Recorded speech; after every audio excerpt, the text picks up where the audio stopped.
最近大家打开电视新闻，一定会看到这位柯文哲。不过我们今天不是要讲什么蓝白合啊、选总统的事情，而是要讲，他自己是医生，他的太太陈佩琪也是医生哦，他们也发生过骨折的事，对，大家从这个画面上应该也不陌生啦，因为那时候柯 P 这一叠啊，简直是惊天之谍哇！好多电视连台续动作是好多电视台都不停的帮他重播，那大家当然觉得是一方面是动作真的还有点大家让人家觉得还蛮好笑啦哈。那但是呢，其实这个不容小觑的，你看他跌下去的位置哦，其实他是这样子正面摔嘛，对，好，这个有时候骨折是跟一个角度跟力气也有关系，所以他是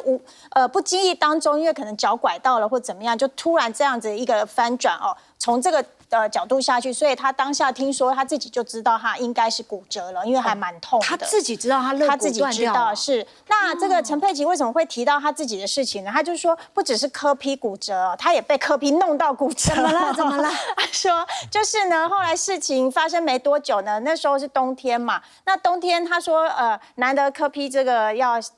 稍微耍浪漫一下哈，就是有时候都这样冷冰冰的。对，然后难得热情哈，那就觉得说那天睡觉的时候感觉比较冷，他就用力的把陈佩琪给抓过来，就说睡靠近一点啦，这样比较不冷。丢，结果没想到呢。陈佩琪说，他当下也是左边的胸骨一阵痛。他说他自己当然心知肚明，说可能有些状况，因为他说他又瘦嘛，平常没有什么运动习惯，而且就是年龄的关系，他觉得自己也是多少有这个骨质疏松的问题，所以呢，他说那阵子呢，他反而看到柯 P 他就很生气。他们两夫妻的放闪的这个模式，真的跟一般夫妻比较不一样。好，所以连医师稍不小心，这都是生活当中大家会遇到的事情。比方走路没有走好，可能突然之间跌倒了，或者这个最让大家吓一跳，我们之前说咳嗽啦，或者打喷嚏，突然之间骨折，已经让大家觉得不可思议了。陈佩琪不老个烂子嘞，居然骨折。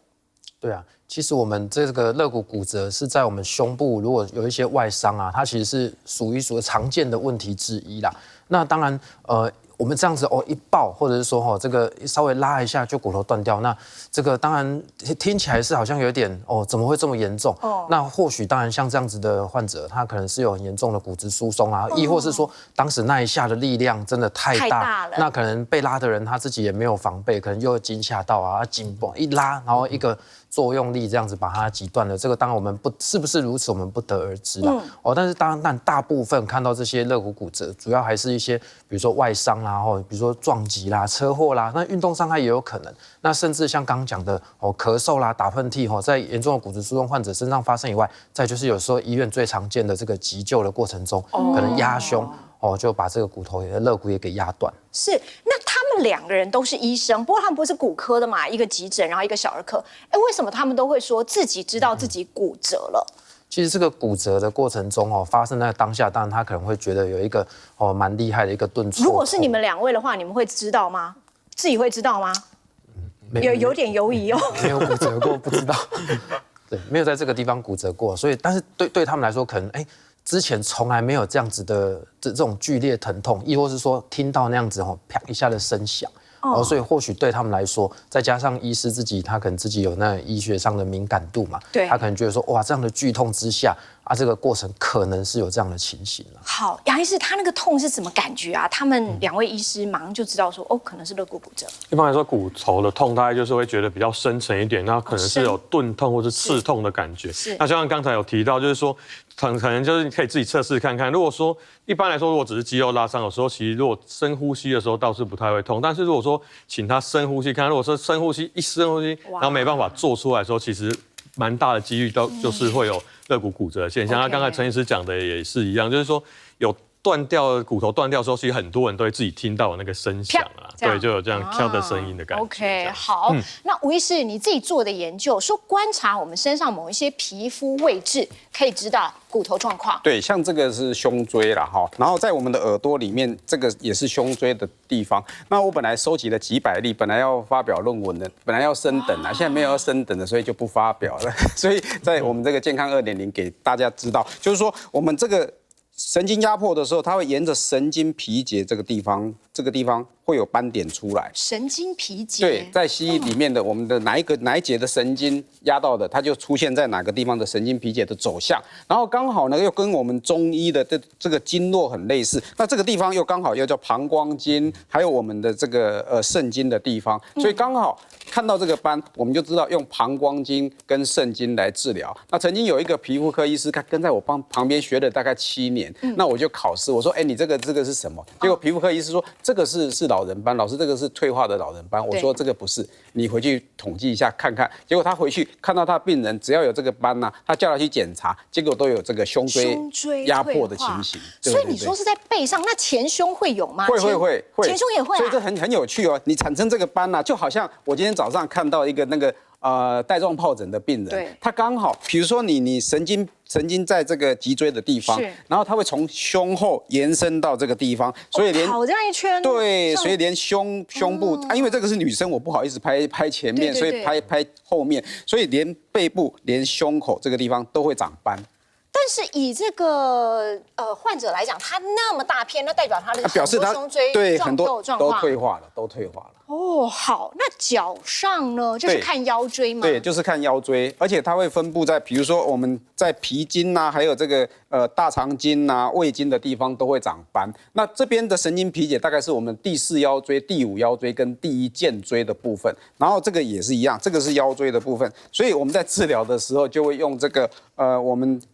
这个胃经、膀胱经还有脾经来治疗不同腰椎的压迫。好。腰椎居然是反映在腿上面，是。你当时为什么会好奇开始做这个研究？因为病人很多了，因为你的电视广告那个这个心肝疼，所以很多病人来治疗。那我就觉得奇怪，为什么这个每一个腰椎退化的人，为什么脚都有这个斑点？那我就看看自己，自己没有啊，看看年轻的也没有啊，如果是其他病的也没有，可是腰椎压迫就有这个斑点，所以我统计了几百例。真的是只要有腰椎压迫，它就沿着神经皮节或是沿着我们的经络会产生这些斑点出来。好，所以观众朋友检查一下你们家跟自己跟家人的状况，有的话可能可以进一步的到这个西医或中医那边去做进一步的治疗。好，那骨科医师的部分哦，通常你们会建议病人怎么办？因为避免产生像刚刚柯文哲他们这种骨折的状况。当然就是说，一般来说大概就是。我们可能需要去做一些运动，还有就是要有营养的摄取啊。一般来说，现在之前啊，可能疫情期间，现在大家都已经忽略到说自己需要去做一些运动，所以都没有做一些负重的运动的话，我们的这个钙质它吸收的效率就会不好。那另外国健署也有统计啊，就是现在我们6岁以下的儿童，只有60%的人他摄取这个钙都不太够。再来呢，如果说是13到18岁这种青少年、国高中生啊，100%的人呢，其实他都是摄取的钙都不足。那像我们都是成年人嘛，成年人的钙摄取统计目前来说90%几